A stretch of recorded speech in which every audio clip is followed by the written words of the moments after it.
El Señor les bendiga. Estamos estudiando la carta a los Efesios, aunque por supuesto nos estamos apoyando en varios otros pasajes de la Escritura.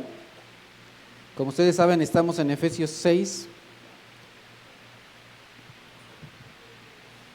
Hemos estudiado que estamos en una guerra espiritual y que debemos estar preparados. Y no solamente debemos estar preparados para la guerra, sino también Dios quiere que salgamos victoriosos, no solo de la guerra, porque en realidad la guerra ya está ganada, sino más bien de cada batalla que se nos enfrenta día a día.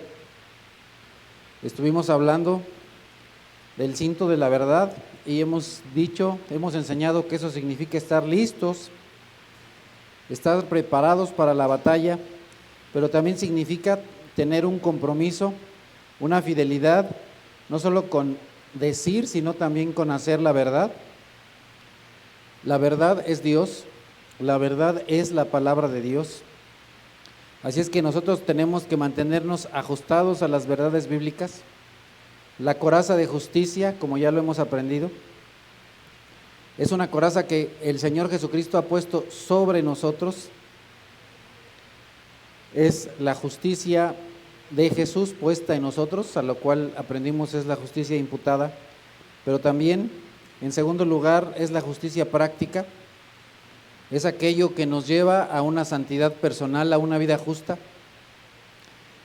Eso no quiere decir que el cristiano nunca peca, sino que cuando llega a pecar, confiesa sus pecados, se arrepiente y se vuelve a Él, al camino de la verdad. También esta coraza protege nuestros pensamientos, nuestros sentimientos.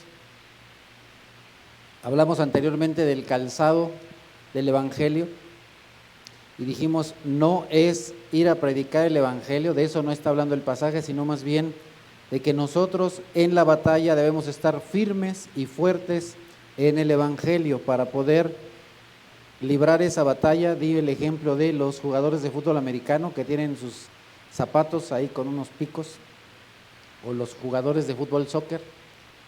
Para los que son aficionados que ven la intensidad del fútbol, saben que los futbolistas tienen ese tipo de zapatos para estar bien sujetos al piso, bien firmes en el piso y poder estar ahí. Hablamos de que los soldados romanos tenían algo similar a estos jugadores, con unos picos en sus botas y además bien amarrados con cintas para que no se quedaran ahí con la chancla volando a la mitad de la batalla. Así es que nosotros debemos estar firmes en la fe del Evangelio, creyendo perfectamente en el Evangelio. Avanzamos al pasaje del día de hoy, Efesios 6:16, la primera parte. Además de todo esto, tomen el escudo de la fe. En aquel tiempo había diferentes tipos de escudo, dos principalmente. En el tiempo de los romanos habían principalmente dos tipos de escudo, pero de estos varios tipos de escudo hay dos que sobresalen. Uno era pequeño, redondo. Para los que no están, más bien, ¿alguno de ustedes espero que haya visto alguna película de Marvel? Yo como si soy aficionado a Marvel, si conocen al Capitán América, y me supongo que los que son papás de niños, yo a mi niño por ejemplo le compramos su traje del Capitán América a Abraham cuando era pequeño y su escudo, y él le gusta todavía hacer cosas de esas. Y el escudo del Capitán América era similar a uno de los escudos que usaban en el tiempo de los romanos. Era un escudo pequeño, redondo, que normalmente estaba sujeto a un brazo. Era como un disco, como si ustedes conocen el capi, y con la otra mano llevaba la espada. Esto era para una lucha cuerpo a cuerpo. No obstante, el escudo del cual está hablando aquí Pablo es el otro tipo de escudo que se usaba en el tiempo de los romanos.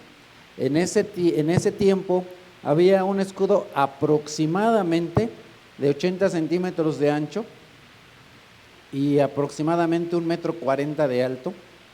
Ese tipo de escudos han prevalecido hasta el día de hoy.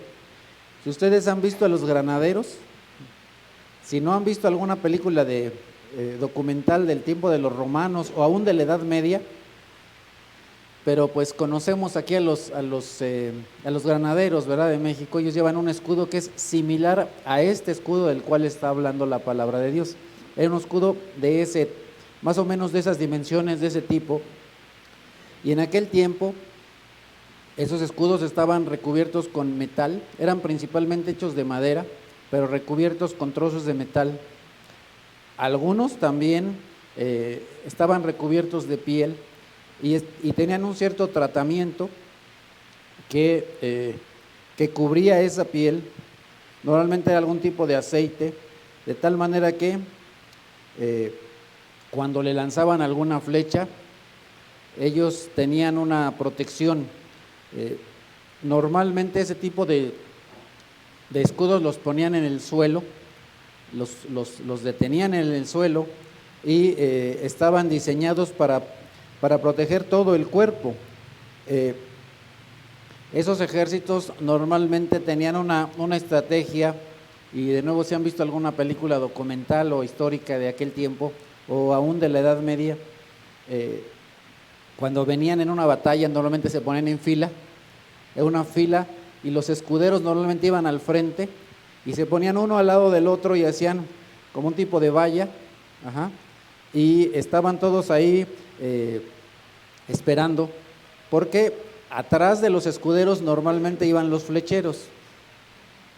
Y entonces los ejércitos iban avanzando, pero al frente de la batalla iban los escuderos y atrás iban los flecheros en ambos bandos, de tal manera que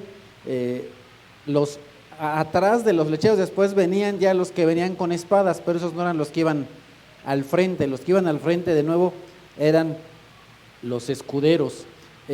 Entonces, conforme iban avanzando, iban poniendo esos escudos, iban avanzando, iban poniendo esos escudos, pero normalmente los del bando enemigo no se quedaban quietos.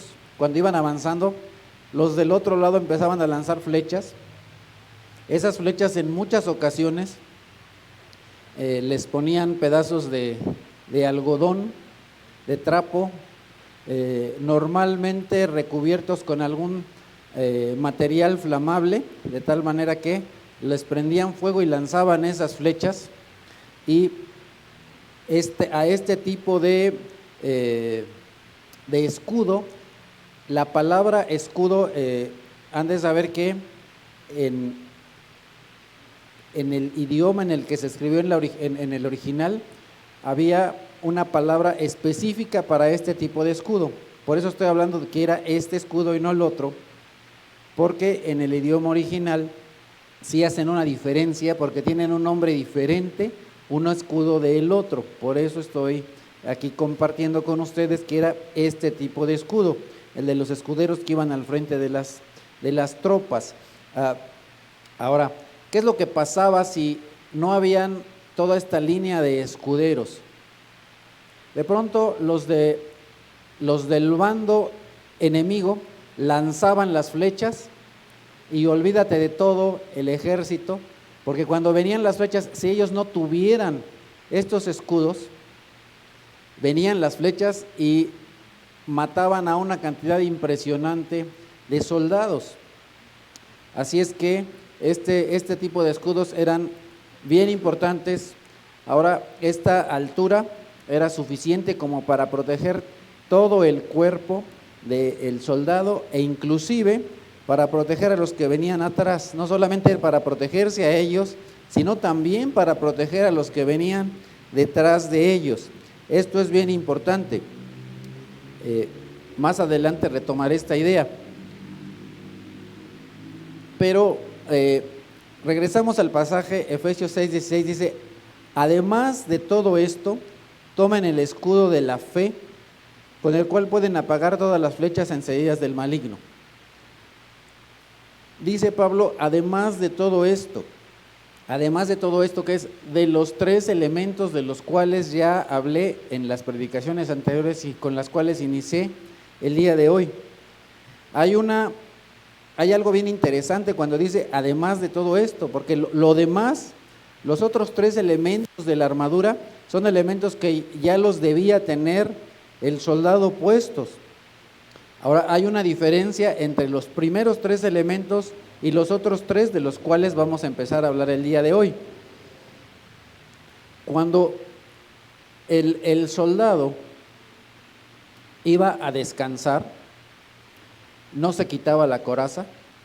Cuando el soldado iba a descansar, no se quitaba el cinto ni tampoco se quitaba el calzado. Ellos lo debían tener ahí todo el tiempo. El escudo era cuando ya iban a la batalla más frontal, a la batalla más cercana con el enemigo. Entonces es cuando tomaban ese escudo.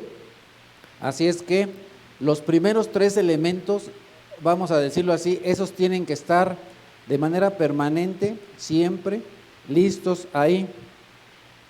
De tal manera que si nosotros ya hemos creído en Dios como nuestro Dios y en Cristo como nuestro Salvador, debemos estar comprometidos con Dios, debemos estar fieles a Dios, debemos traer entonces ese cinto puesto, debemos tener santidad en nuestras vidas, debemos tener ya una coraza puesta, debemos cuidar nuestros pensamientos, nuestros sentimientos, debemos tener la justicia de Cristo ya puesta.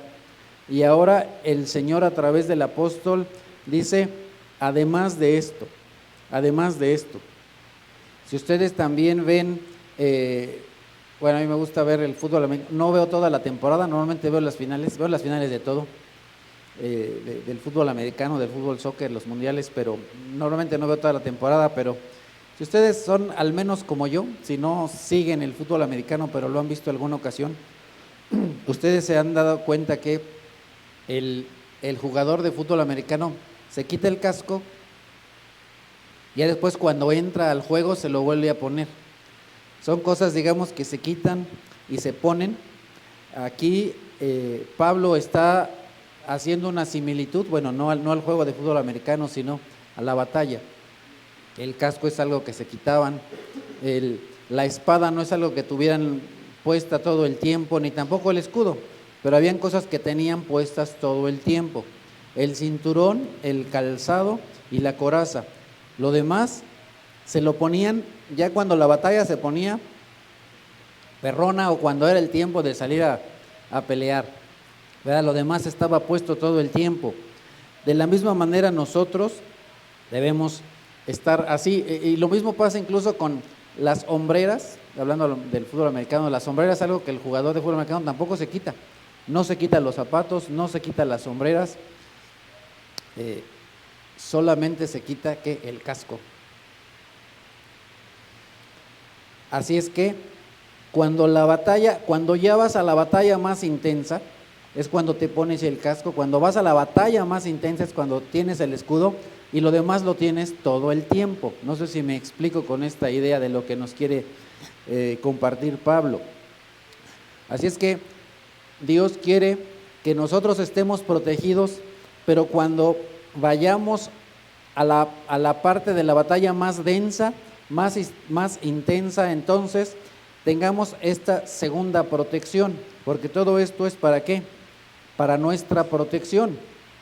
Dios quiere entonces que estemos protegidos para cuando vienen estas flechas que nos quieren matar, que nos quieren hacer algún daño. Pablo lo que ve respecto de los soldados en su tiempo es que llevaban un escudo para detener, incluso para apagar las flechas, los dardos de fuego. Y ahora, ¿qué serán todas estas flechas? Si ustedes de nuevo han visto algún documental o película, a mí me gustan será porque soy hombre, ¿verdad? Porque luego las mujeres dicen, ay, ¿por qué no vemos una película romántica, de esas de amor? Y bueno, como nosotros así somos más unga munga, a la mayoría de hombres nos gustan pues las películas así como que de balazos y de todo eso, ¿no? El Rápido y Furioso y Gladiador. Bueno, es una película que me gusta mucho, Gladiador.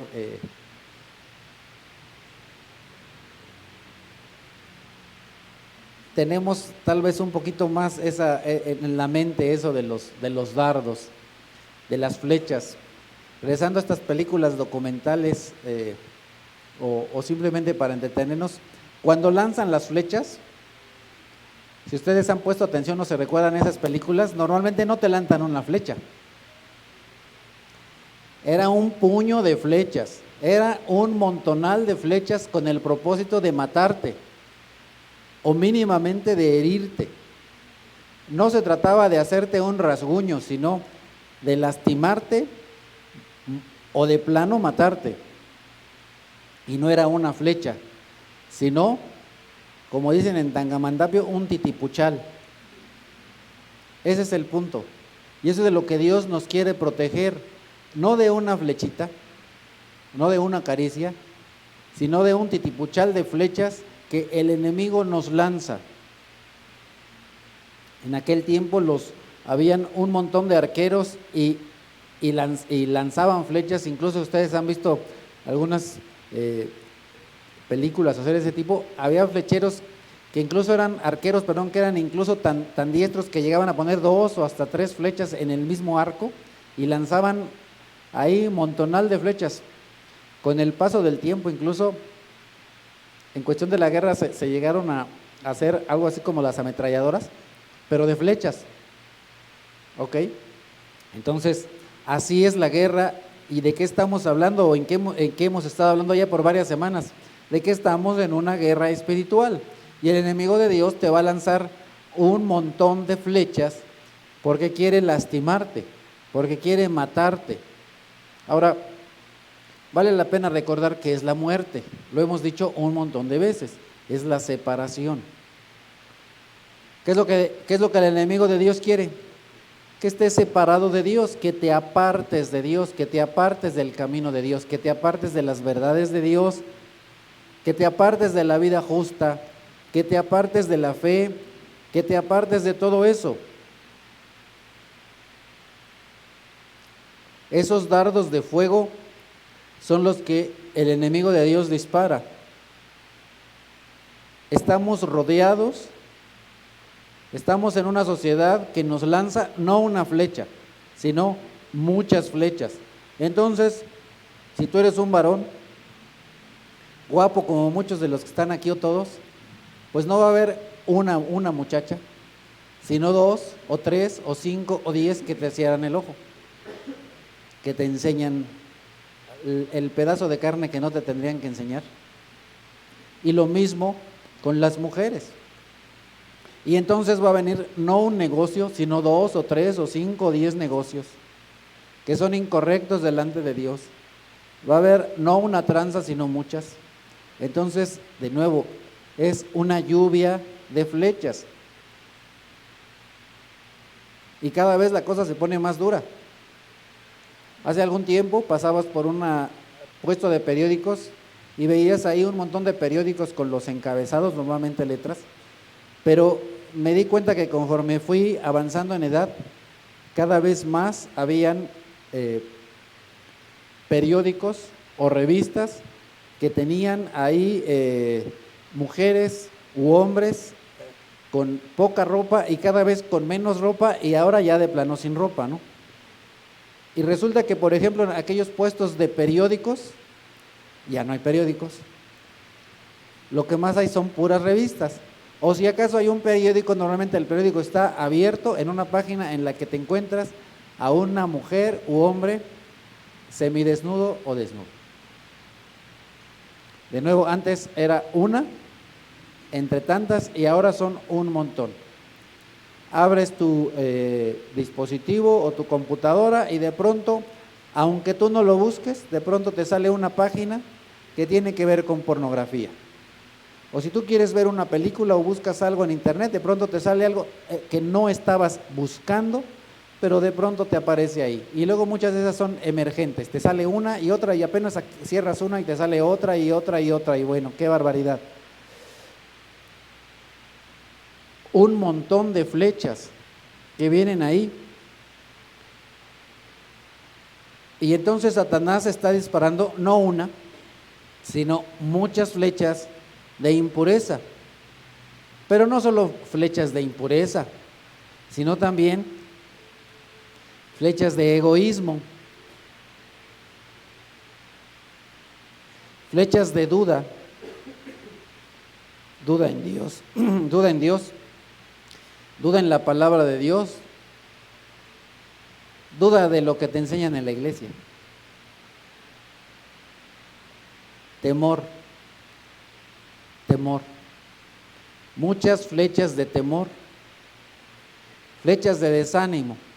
¿Cuántas personas no de pronto se acercan a mí o me dan una llamada o un mensaje y me dicen, hermano, estoy desanimado?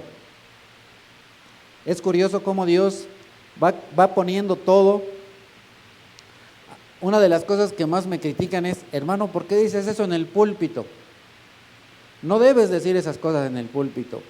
Y yo me pregunto, ¿y entonces dónde los voy a decir? Cuando nosotros leemos las cartas de Pablo, y eso es una de las cosas en las que yo no estoy de acuerdo con algunos pastores y líderes, de que hay cosas que no se tienen que decir en el púlpito.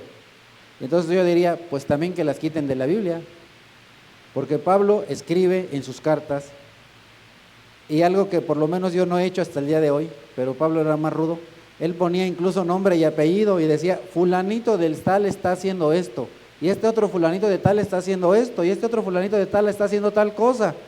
Y yo digo, ¿y de qué me critican si yo soy más suave que Pablo? Si Pablo decía a este inmoral, échenlo fuera de la iglesia, o decía, bueno, ahorita no vino Alejandro, ¿verdad? Porque está en otra cosa, pero decía, Alejandro, a él le gusta siempre, no el de aquí, ¿no? Al de Alejandro de la Biblia. Él le gustan siempre los primeros lugares y le gusta que los aplausos y daba su nombre. Yo aquí ni siquiera digo nombre y me critican. Pero bueno, en fin. Regreso al punto, recién me comentaban más de una persona en estos recientes días, hermano, me encuentro desanimado. Yo creo que esa también es una flecha del enemigo. El enemigo de Dios quiere que te desanimes y te pone una y otra cosa para que te desanimes. Tal vez para que seas lujurioso o avaricioso o vanidoso, para que caigas en tentación, y te pone a una o a dos o a muchas personas que te invitan a hacer algo que no debes hacer. ¿Y por qué no debes hacer? Porque Dios dice que no lo tienes que hacer, pero lo hacemos, hermanos. De pronto hacemos lo que no tenemos que hacer.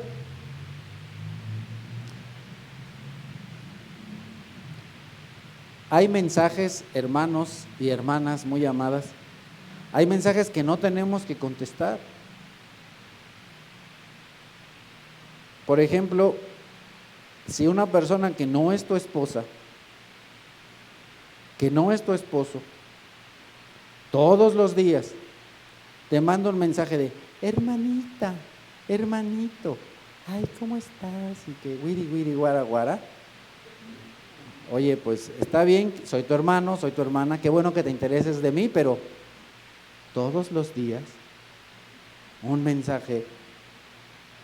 Esos mensajes que se los mande a su esposa, ¿a mí por qué? Que se los mande a su esposo, ¿a mí por qué? Pero fácilmente caemos en esa trampa. Es la trampa suave en la cual muchos hemos caído. Ay, el pastor dijo hemos. Pues sí, porque de pronto tú lo ves como que no hay falla, no pasa nada, pero pasa el tiempo y te das cuenta que sí hay falla, que sí pasa algo o que puede pasar. Por eso es que el Señor, a través del apóstol Pablo, dice, el que se sienta fuerte tenga cuidado de no caer, porque lo que más sentimos que no va a haber falla, bómbales, o como diría una filósofa, pángatelas, ¿verdad?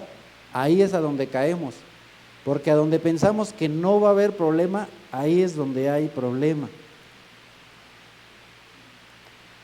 Porque todo se reduce a los deseos de la carne, a los deseos de los ojos, a la vanagloria de la vida.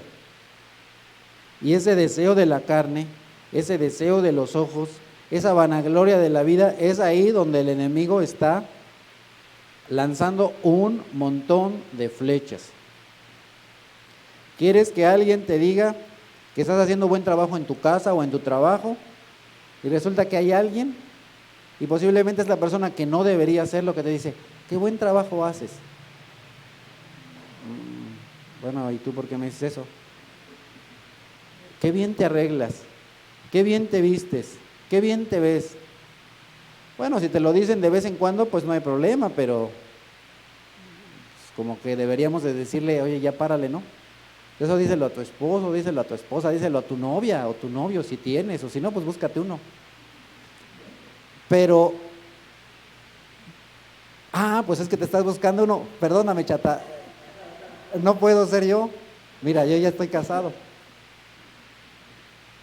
Tú en efecto te estás buscando a uno, pero perdón, lo siento, no puedo ser. Yo no puedo ser. Búscate a alguien que no tenga compromiso, que sea soltero o soltera.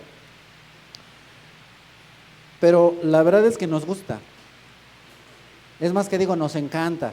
Nos encanta que nos digan qué bien te ves, qué bien trabajas, qué bien hueles, qué bien haces esto, qué bien hacen los chilaquiles, qué bien haces la cochinita, qué bien te peinaste, qué bien te maquillaste, qué bonitos zapatos, qué bonito esto y qué bonito lo otro. Nos encanta que nos digan qué bonita familia. Nos encanta. Es parte de la vanagloria de la vida. Y entonces con palabras dulces, con palabras suaves, con engaños, con anzuelos, caemos y nos dejamos bombardear por todas esas flechas, por esos dardos de fuego, por esas tentaciones engañosas que nos llevan a una conducta que es incorrecta, que es equivocada. ¿Y cuál es la defensa que tenemos ante todo esto? El escudo de la fe. El escudo de la fe. Cuando te llueva la tentación, amado hermano, amada hermana, cuando te llueva la tentación, lo que debes hacer es poner entre esa tentación y tú, el escudo de la fe. ¿Y por qué dije 2 veces entre esa tentación y tú? Porque de pronto a la tentación le dices, ponte acá y acá pongo el escudo. No, pues así no es. La tentación tiene que estar del otro lado del escudo. Queremos arropar a aquella persona que nos cierra el ojo y le dices, vente chata, vente para acá. Aquí no, el escudo de la fe tiene que estar entre esa persona y tú. Ahí tiene que estar el escudo de la fe. De nuevo regresamos al retrato romano. Vienen todas esas cosas, flechas y pum, pongo el escudo. Pongo el escudo en contra de la tentación. Pongo el escudo en contra del desánimo. Pongo el escudo ahí. Viene el desánimo y ¿qué es lo que tengo que hacer? Poner un escudo. Viene la tentación, ¿qué es lo que tengo que hacer? Poner un escudo. ¿Un escudo de qué? De la fe. No es el escudo de que yo soy bueno, sino el escudo de la fe. Dice el Señor a través del profeta Habacuc, el insolente no tiene el alma recta, pero el justo vivirá por su fe. Vivimos en un mundo de gente insolente, de gente que no tiene el alma recta. Vivimos en un mundo en el cual cada vez más y más y más hay ideologías incorrectas.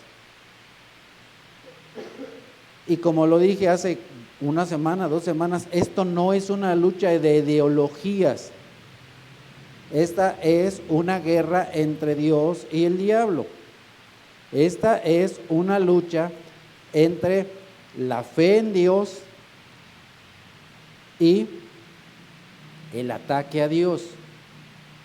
De eso se trata. Un mundo de violencia, de injusticia, de sufrimiento, de peleas, de lujuria, de idolatría. ¿Y qué es lo que nos permite estar en pie? El escudo de la fe. ¿La fe en quién? En Dios, en el Dios Todopoderoso.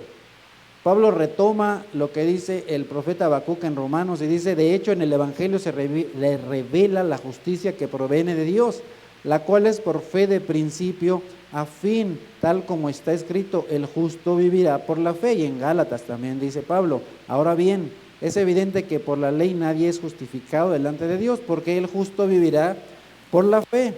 Y luego el escritor de los Hebreos dice en Hebreos 10: pues dentro de muy poco tiempo el que ha de venir vendrá y no tardará, pero mi justo vivirá por la fe.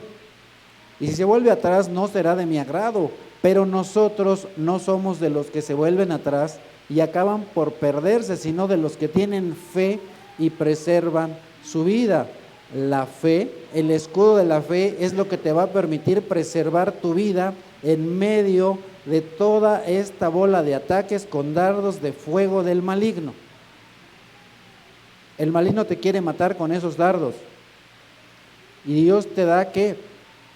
El escudo de la fe, para que preserves tu vida. Si ustedes se dieron cuenta, y no me metí en detalle de cada uno de estos pasajes, Dios no dice una sola vez respecto de la fe. Dios habla mucho respecto de la fe, pero no la fe en un molcajete, no la fe en mi trabajo, no la fe en mi puesto, no la fe en mi estudio, no la fe en nada ni nadie que no es Dios. Es dejar toda nuestra vida en las manos de Dios. La Escritura dice en Génesis capítulo 3: la serpiente era más astuta que todos los animales del campo que Dios el Señor había hecho, así que le preguntó a la mujer: ¿es verdad que Dios les dijo que no comieran de ningún árbol del jardín? ¿Es verdad? ¿Cómo es que opera la tentación? Dios crea un mundo perfecto, no es que llega, sino Él hace un mundo perfecto, hace un universo o un multiverso. Finalmente yo creo en eso. ¿No crees que Dios puede hacer eso? Pues entonces tu Dios es muy pequeño. Dios solamente no puede crear un universo, sino muchos universos, o todo un multiverso. El Dios en el que yo creo puede hacer eso y más. Entonces, cuando Dios crea el universo o el multiverso, crea también un lugar para el que vive el hombre.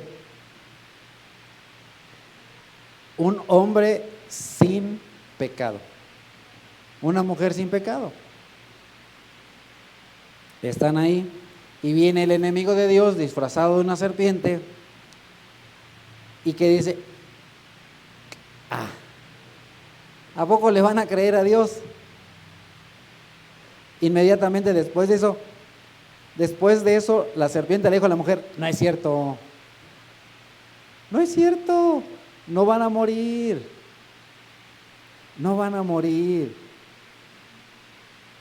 Mira, Dios no quiere que conozcas el bien y el mal.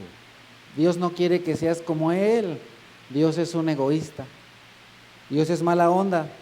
Dios no quiere que te diviertas. Dios es un aguafiestas. No confíes en Dios. Dios no te quiere decir la verdad. ¿Y qué es lo que pasa?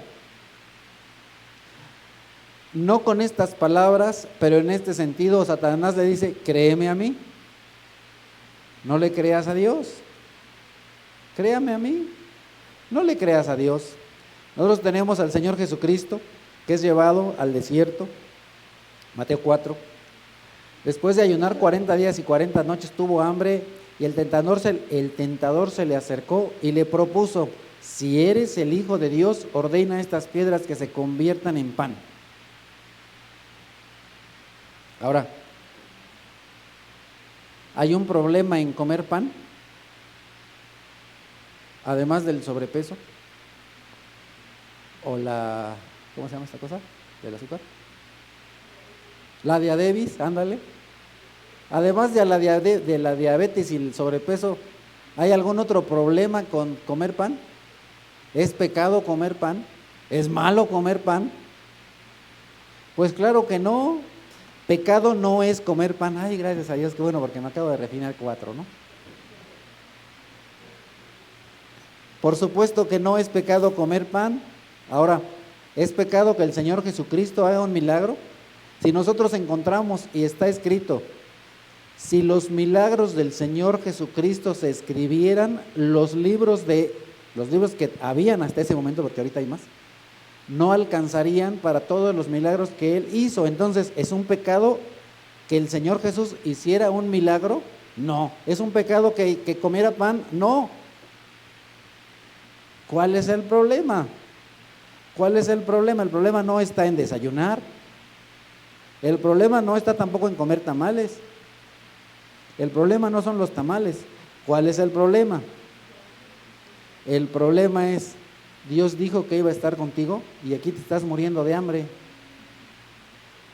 Dios dijo que iba a estar contigo y mira, no has podido pagar los abonos chiquitos.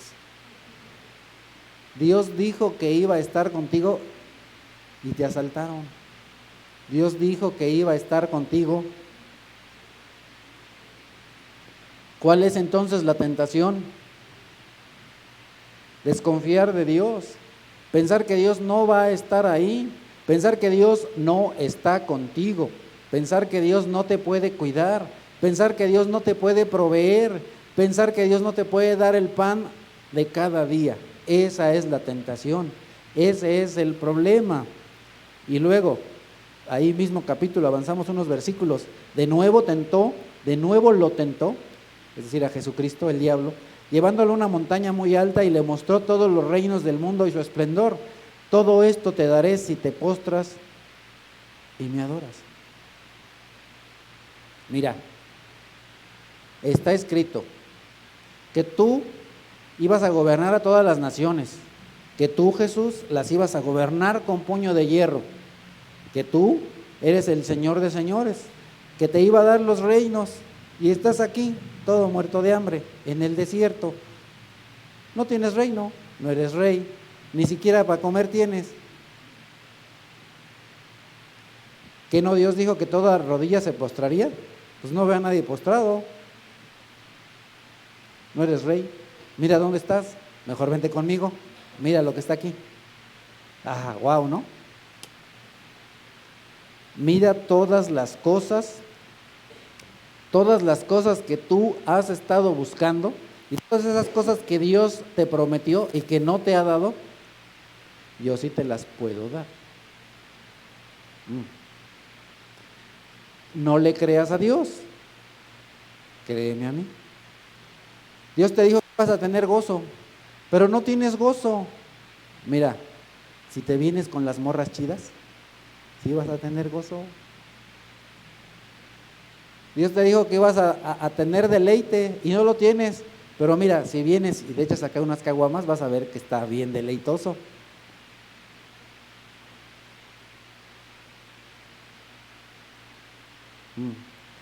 No le creas a Dios, créeme a mí y ve todo lo que yo te puedo dar.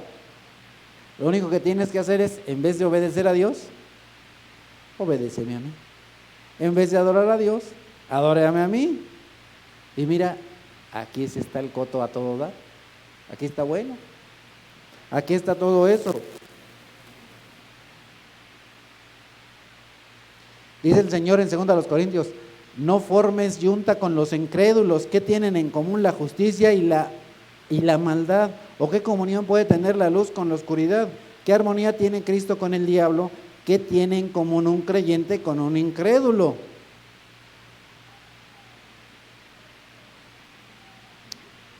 Ay, hermano, es que usted no lo conoce. Es tan bueno, es tan buena persona, me trata muy bien, sí me quiere, es muy amable. Por eso es que tenemos esta relación, ay, y tan maravillosa. No hombre, ay, pastor, si usted lo conociera. Y además, ¿sabe qué? Hemos estado orando por él. Y la Biblia dice que cree en el Señor y serás salvo tú y tu casa. Por eso quiero que Él esté en mi casa, para que sea salvo. Además, Dios es un Dios de gracia. Dios es un Dios de gracia. Y lo va a salvar. Va a ver. Lo voy a evangelizar. Va a ver, pastor. De veras. ¿Quién te dice que no lo hagas? Dios. ¿Y quién te dice que no hay falla? Pues su enemigo. Por supuesto. Y entonces, ¿a quién le terminan creyendo? ¿A quién le terminan creyendo? Pues no fue a Dios. No fue a Dios.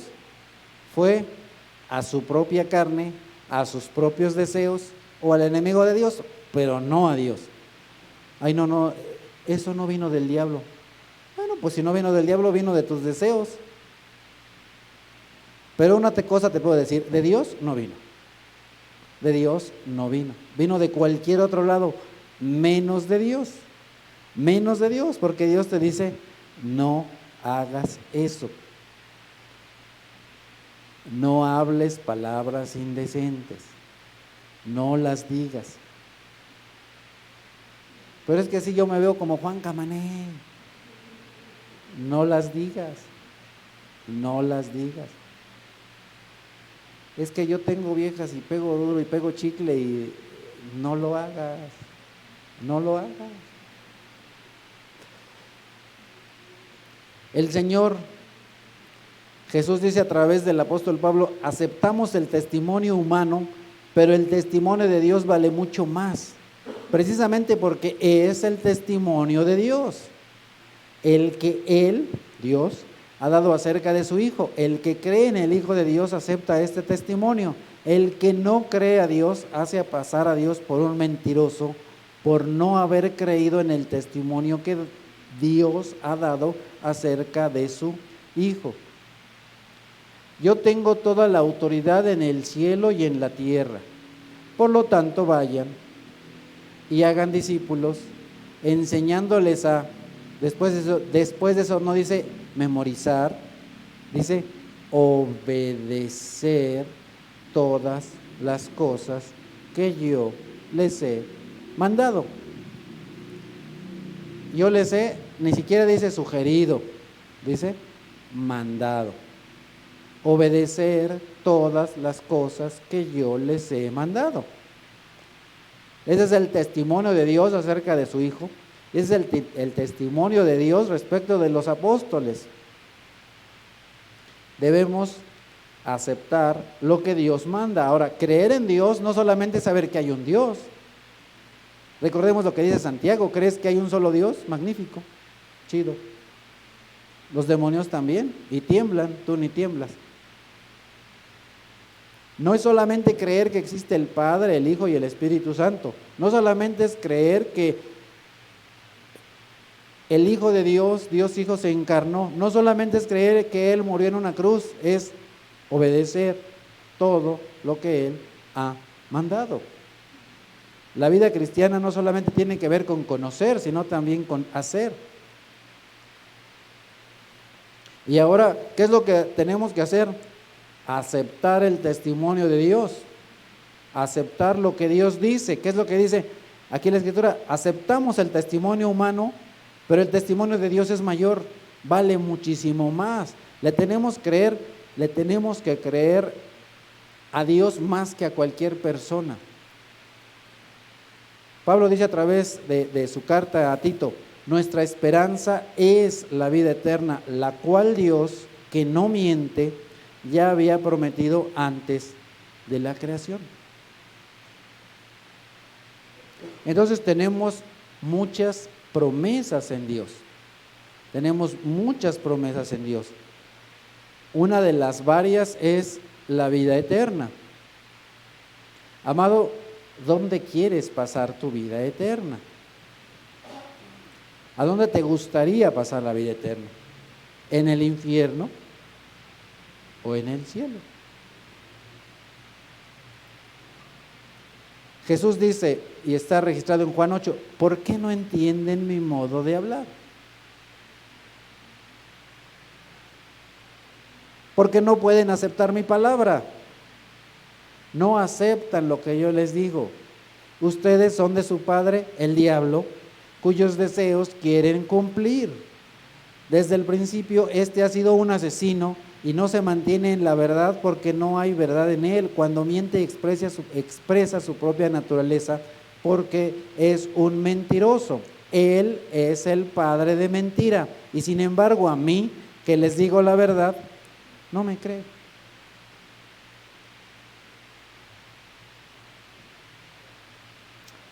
La Escritura dice no con estas palabras: corrige al necio y será tu enemigo. Corriges a una persona que no está haciendo lo correcto y te ganas un enemigo. Corrige al sabio y será más sabio. Y así como el Señor Jesús dice, ¿por qué no aceptan lo que yo les digo? Lo mismo pasa con el predicador. El predicador viene y te dice, esto que haces no está bien, aquello que haces no está bien, pero no lo quieres aceptar. Es importante que te preguntes, ¿será que mi padre es el diablo? Por eso no acepto lo que me dice aquí el predicador semana con semana.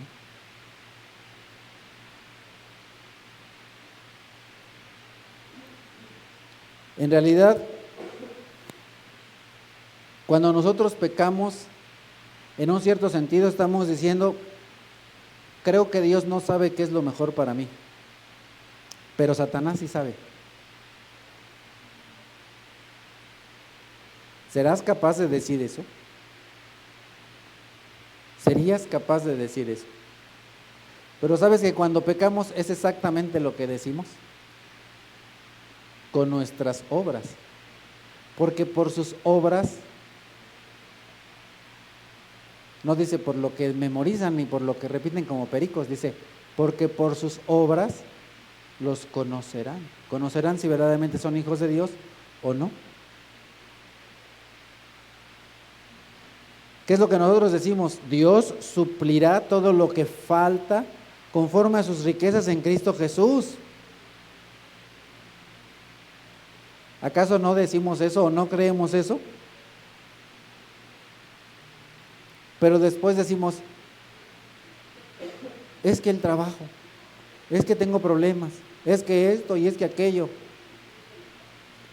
Y entonces viene a veces la desesperación y decimos, Señor, me has dejado, me has abandonado, ¿por qué las cosas no funcionan bien? ¿Por qué la esposa está bien Lucas? ¿Por qué el esposo está bien Lucrecio? ¿Por qué los hijos no me obedecen?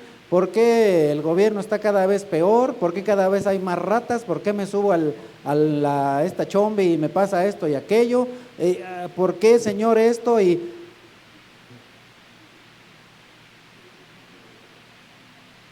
nos desesperamos porque las cosas no salen o no funcionan o no son como quisiéramos.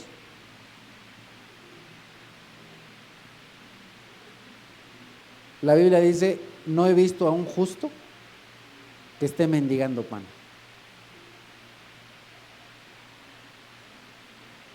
También la Escritura dice, busca primero el reino de Dios y todas estas cosas te serán dadas por añadidura. Y yo, como soy bien fastidioso, les digo, ¿cómo estás? Y cuando les pregunto cómo estás, ahí está el pastorcito. Seguro me va a preguntar, ¿cómo vas con tu lectura de la Biblia? Porque no sabe decir otra cosa. Amado hermano, busca primero el reino de Dios. ¿Cómo quieres salir de tu depresión? ¿Cómo quieres salir de tu bronca? ¿Cómo quieres salir de eso que te tiene atrapado si no estás leyendo? No has leído. No has leído. Te has llenado de todo menos de la palabra de Dios. No has puesto el escudo de la fe. ¿Cómo creerán de aquel Dios del cual no han leído? ¿Cómo creerán de aquel Dios del cual no han oído? Por eso tu Dios es tan pequeño y por eso no puedes salir de tu bronca, porque no conoces a Dios, al Dios poderoso, al Dios fuerte, al Dios de la Biblia. Tu fe es pequeña, tan pequeña que tu pecado ya te atrapó como un perro y no te deja. Y lo que tienes que hacer es darle un patín y decirle: mugre pecado, perro, sácate de aquí, porque mi Dios es más grande que tú. Porque yo creo en un Dios grande, en un Dios fuerte, en un Dios poderoso. Yo creo en un Dios creador, el que creó el universo y el multiverso. Y todo lo que ni veo, pero sé que existe. Y lo sé por fe. ¿Qué es lo que dice Dios a través de Juan en Apocalipsis 1? Dichoso el que lee y dichosos los que escuchan las palabras de este mensaje profético y hacen, ahí subraya, hacen caso de lo que aquí está escrito, porque el tiempo de su cumplimiento está cerca. Cuando tú lees el Apocalipsis, y les he dicho en más de una ocasión, un cristiano no se tendría que aterrorizar con el Apocalipsis, porque lo que vemos en Apocalipsis es el final feliz. Es a donde vemos a Dios mostrando todo su poder.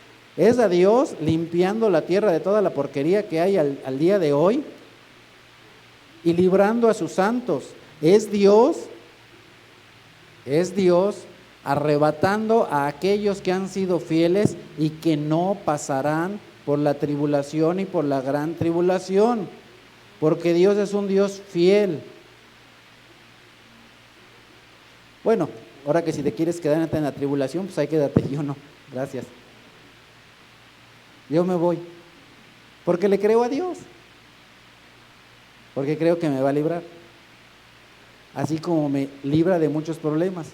Uy, mira, el hermano dice que le va a librar de muchos problemas y tiene un montón de deuda en su tarjeta. Si vieron su tarjeta, sí, de un buen billete, pero ¿sabes qué? Trabajando y con la ayuda de Dios va a salir, va a pagar. ¿Cuándo? Pues no sé,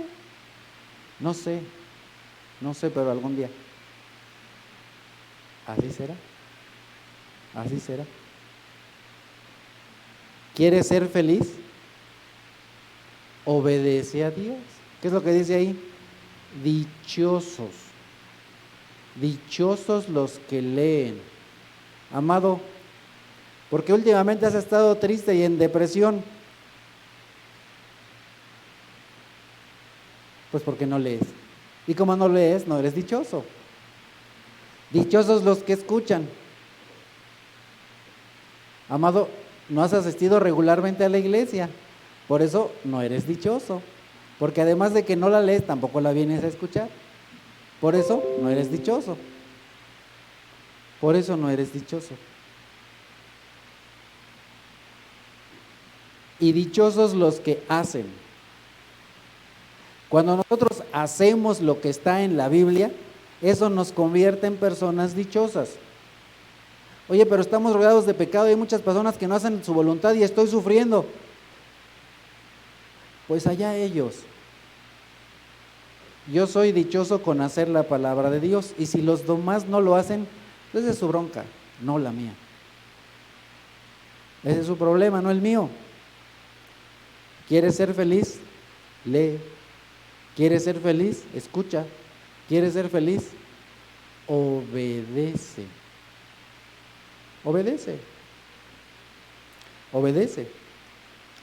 La Escritura dice: tu palabra me fue por gozo, me fue por alegría.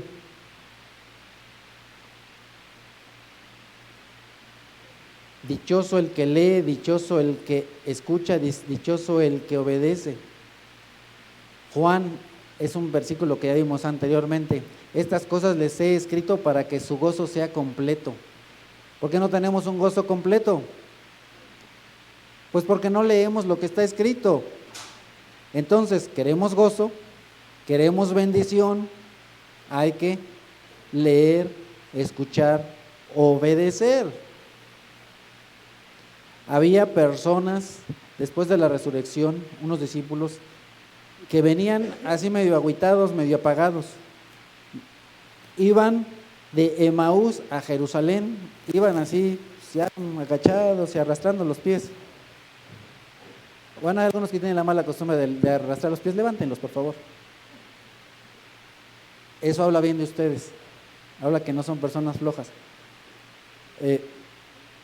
Y entonces ellos ahí venían todos agüitados, con la cabeza gacha, y no quiere decir que tenían la cabeza fea, Cuando dices cabeza agacha o agachado, quiere decir con la cabeza inclinada. ¿Por qué venían así? Achicopalados, achicados. Por falta de fe. ¿Qué es lo que dijo el Señor? Resucitaré.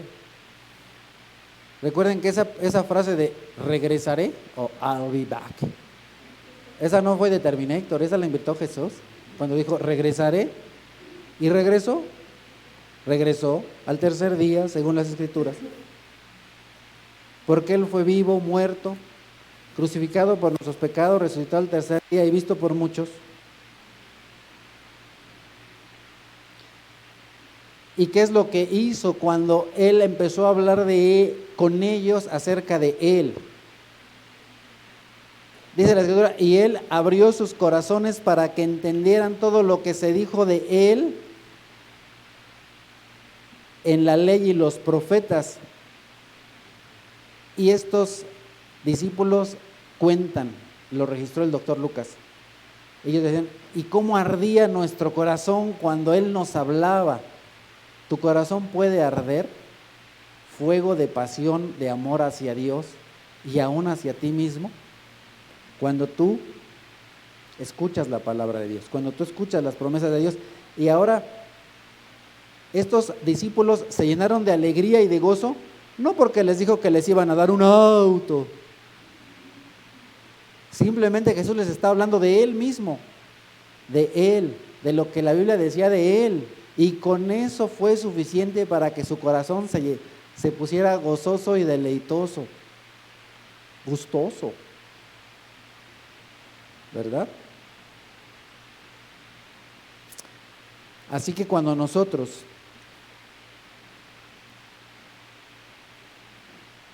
no dejamos que Dios nos hable y nos tapamos las orejotas de burro,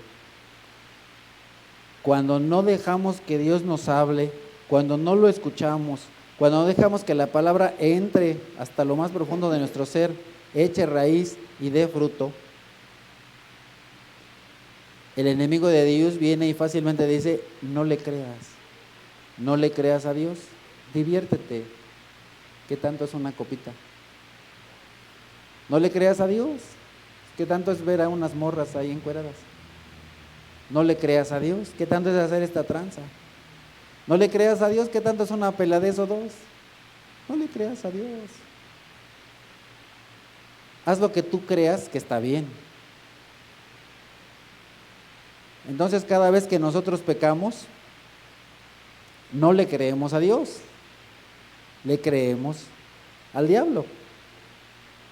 Y créanme que eso no es la cosa más inteligente que podemos hacer, sino todo lo contrario. Toda palabra de Dios es digna de crédito.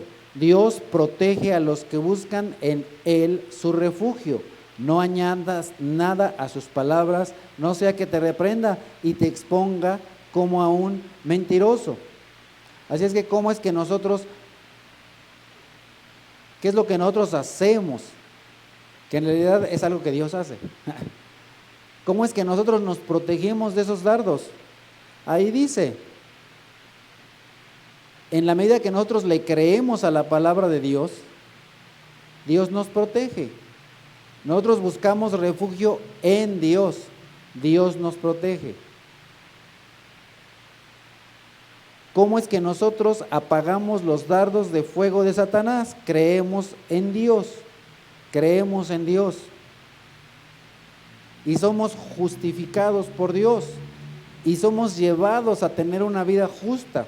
La Escritura dice, Abraham creyó en Dios y eso le fue contado por justicia. Eso lo hizo ser una persona justa. Y entonces, ¿cómo vas a ser tú? ¿Le vas a creer? ¿Vas a ser como Abraham, que le crees a Dios? ¿O vas a ser como Adán, que le cree a la serpiente? ¿A quién le vas a creer? Dice Pablo en la segunda carta a los Corintios, en el capítulo 1, por la fe ustedes están firmes. ¿Qué es lo que nos hace estar firmes? El escudo de la fe, es decir, creerle a Dios, creer en Dios. No solamente creer en Dios, sino creerle a Dios. Creerle a Dios. Toda la palabra de Dios es limpia, toda la palabra de Dios es pura, es como refinada 2 veces. Dios es escudo a los que le aman. Dios es escudo para los que confían en Él. Dice el Señor, no le añadas a sus palabras, ni tampoco le quites. No le quites, ni tampoco le añadas. Porque Dios es escudo para los que en Él esperan. Y en esto consiste el amor a Dios, en que obedezcamos sus mandamientos. Y estos no son difíciles de cumplir. ¿Por qué? Porque todo el que ha nacido de Dios vence al mundo. Esta es la victoria que vence al mundo. Nuestra fe, ¿de qué estamos hablando? Del escudo de la fe. ¿Cómo es que vamos a vencer al mundo? ¿Cómo es que vamos a vencer todos esos dardos? ¿Cómo se van a apagar todos esos dardos que vienen del maligno? Con fe, con fe, con fe. El camino del Señor es perfecto. La palabra de Dios está aprobada. Él es escudo a los que esperan en Él. Entre más conoces de Dios, entre más le crees a Dios, ese escudo se hace más y más y más y más grande. Porque esta es la victoria que vence al mundo.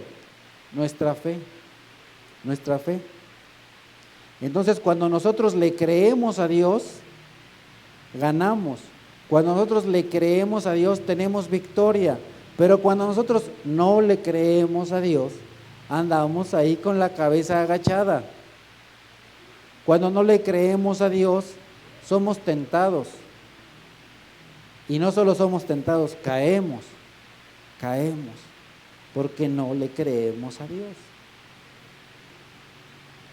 Entonces, ¿puedes vencer al mundo o puedes seguir derrotado? ¿Puedes vencer al mundo o puedes seguir deprimido? ¿Puedes vencer al mundo o puedes seguir triste como perro? Esa ya es tu decisión. Ay, el pastor nos dijo que somos unos perros. Practiquen el dominio propio y manténganse alertas. Su enemigo, el diablo, ronda como león rugiente buscando a quien devorar.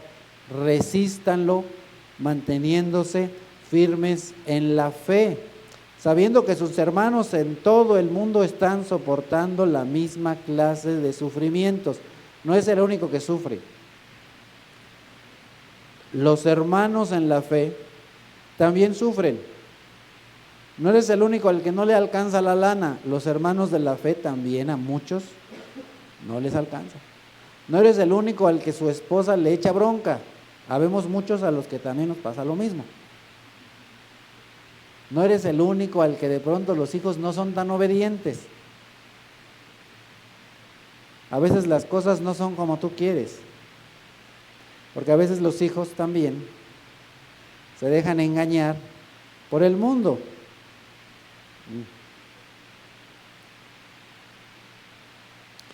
Son atacados y a veces ellos, nuestros hijos o nuestra esposa, no se ponen el escudo de la fe y les pegan una revolcada porque no se ponen el escudo de la fe.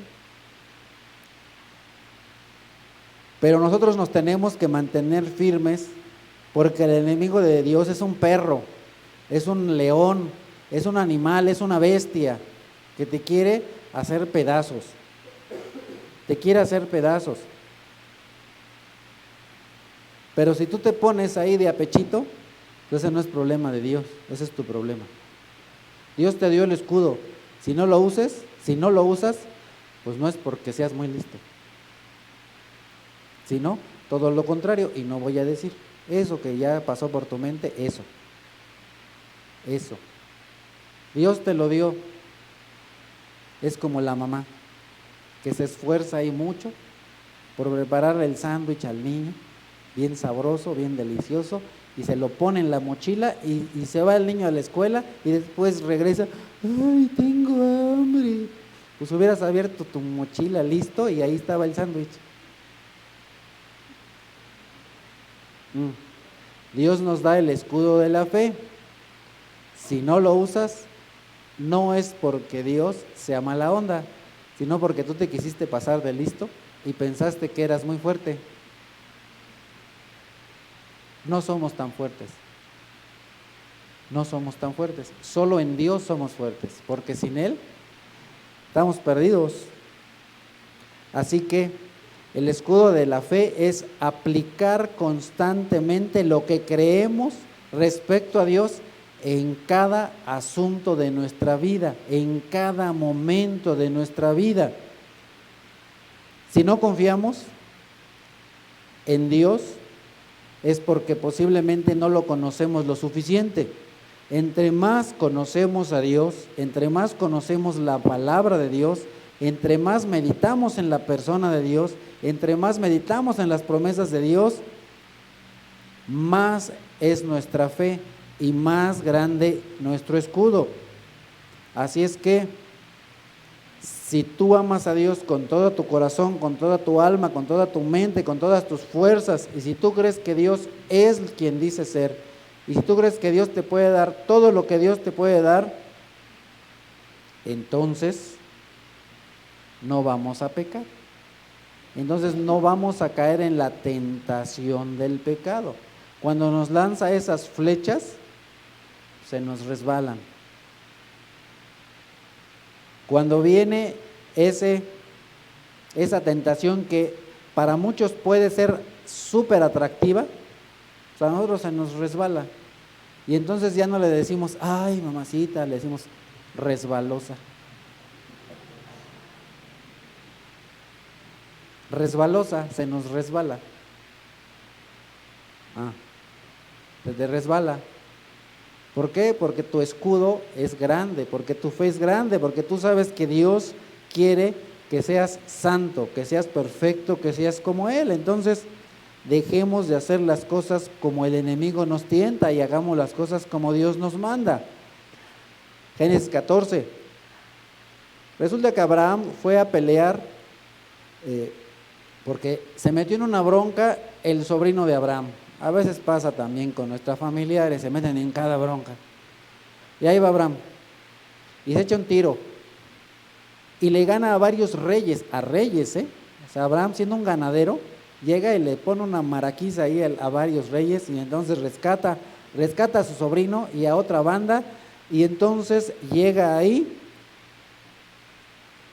y se quieren portar buena onda con Abraham, y Abraham contesta: he jurado por el Señor, el Dios altísimo, creador del cielo y de la tierra, que no tomaré nada de lo que es tuyo, ni siquiera un hilo, ni la correa de una sandalia. Así nunca podrás decir: yo hice rico a Abraham. No quiero nada para mí, salvo lo que mis hombres hayan comido. En cuanto a los hombres que me acompañaron, es decir, Aner, Escol y Mamre, que tomen ellos lo que quieran. Ellos que yo no. Y luego en Génesis 15, después de esto la palabra del Señor vino a Abraham en una visión: no temas, Abraham, yo soy tu escudo y muy grande será tu recompensa. Él no quiso aceptar la recompensa que le daba un rey de este mundo, pero como tuvo su confianza en Dios, su fe en Dios, Dios le dijo: como tú crees en mí, yo soy tu escudo. Yo soy tu escudo. Y no solo eso, te voy a dar una recompensa muy grande. Dios es nuestro escudo, Dios es nuestra fortaleza, Dios es nuestro pronto auxilio en el momento que más lo necesitamos. Torre fuerte es el nombre del Señor. A Él correrá el justo y será levantado, porque ya le dieron una maraquiza, entonces lo levanta.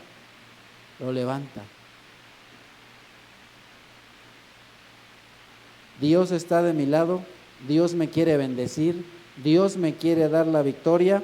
Lo único que tengo que hacer para ganar esa victoria, esa lucha de cada día, es creerle a Dios. Créele a Dios. Amado Padre, te bendecimos en esta mañana y te damos gracias, porque tú nos recuerdas que tú que tú eres el principio y el fin, que tú eres el que dice ser, que tú eres el Todopoderoso. Señor, ayúdanos, te suplicamos, a que dejemos de querer gobernar de nuestra vida, a que dejemos a un lado el querer hacer las cosas a nuestra manera, que seamos obedientes a ti, que creamos en tu palabra, que creamos en tus promesas, que creamos que la manera en la que tú nos dices que nos tenemos que conducir en esta vida es la mejor, que no hay mejor manera, que no hay mejor manera de hacer las cosas que tu manera. Ayúdanos por favor a ser obedientes a ti, ayúdanos a creer en tu palabra, a conocer tu palabra, a profundizar en tu palabra. Y Señor, ayúdanos para que en cada momento que tenemos una dificultad, corramos a ti, porque sabemos que tú eres nuestro escudo, que tú eres nuestra fortaleza, que tú eres nuestra torre fuerte, que tú eres más grande que todo y que todos. Señor, protégenos por favor, te suplicamos, en este mundo en el cual tenemos un gran bombardeo de cosas perversas, de cosas injustas, de cosas incorrectas. Te damos gracias, Santo Padre, en Cristo Jesús. Amén.